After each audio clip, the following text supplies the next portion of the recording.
Buena pregunta. Spielberg dijo una vez que los nazis son el malo perfecto, porque son la encarnación del mal más intrínseco, ¿no?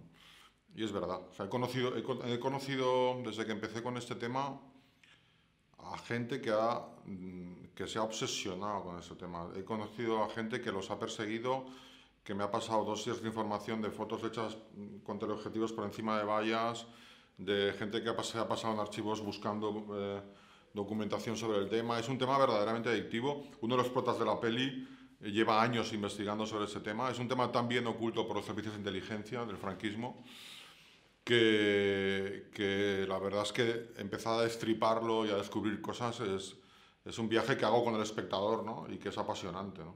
Es muy curiosa la evolución de la visión internacional de los nazis después de la Segunda Guerra Mundial.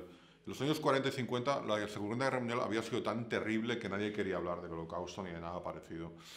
Pero en el año 60 se publica un libro que lo cambia todo. Es un libro de Niklos, me acuerdo muy bien el nombre, que se llama Yo fui ayudante de Joseph Mengele y que habla de los horrores de las investigaciones nazis en los campos de concentración. Entonces, eso se pone en el tablero, todo el mundo empieza a preguntarse dónde están los nazis. O sea, hay muchos que no están juzgados, que han desaparecido, que están buscados. Y Hollywood, de repente, hace 3 películas en los años 70 que se inspiran en la figura de Mengele a través de ese libro, que son Los niños de Brasil, Marathon Man y Odessa. Y todo el mundo empieza a preguntarse, ¿no? Entonces, el Mossad llega a detener a Eichmann y hace algunas otras operaciones para detenerlos y ajusticiarlos en Israel. Pero mientras todo el mundo y Hollywood está situándolos en Sudamérica, muy lejos, muchos de ellos no tuvieron necesidad de irse tan lejos, ¿no? O sea, apenas a 3 horas de Berlín, decenas de ellos estaban viviendo muy felizmente en España, amparados por nuestros cuerpos de seguridad y de inteligencia. Ricardo es un actor de una formación espectacular, lleva rodando desde los 6 años, todos los días, o sea, y eso te lo encuentras muy poco como director. Y bueno, le he pedido un trabajo muy difícil, o sea, para mí el Andrés Expósito es el hombre clásico del western, del thriller, es el hombre solo ante el peligro, es el hombre que todo el mundo abandona, que él descubre que está en el lado equivocado de los acontecimientos y quiere cambiar en la peli.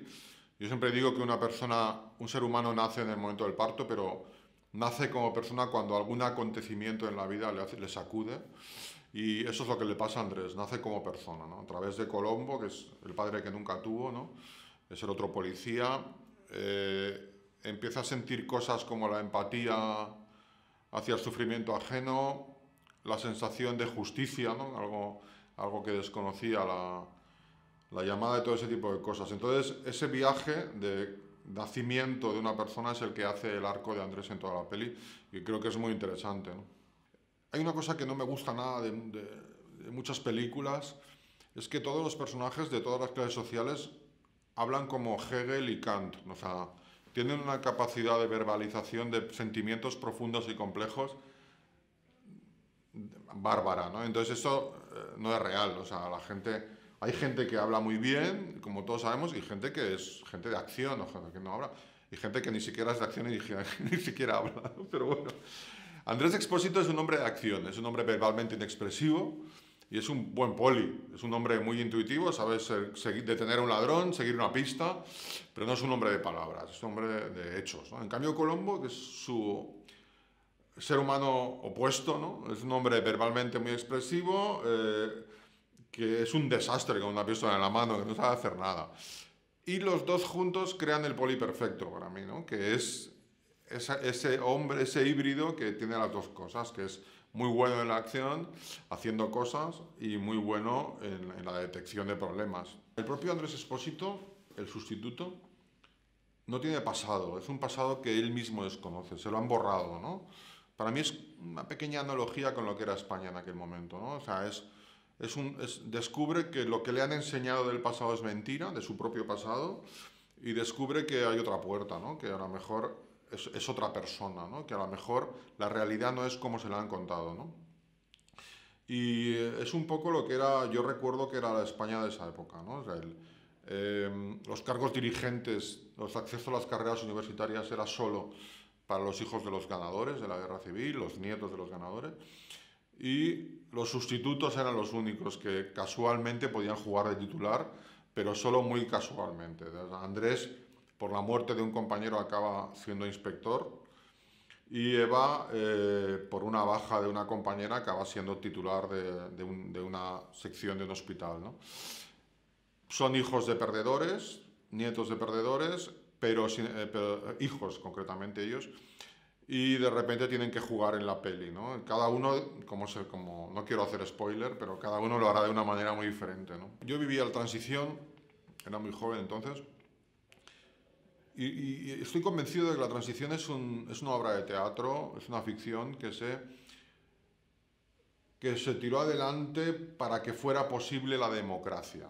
O sea, esto era lo que se contó entonces. Me parece que no es algo natural.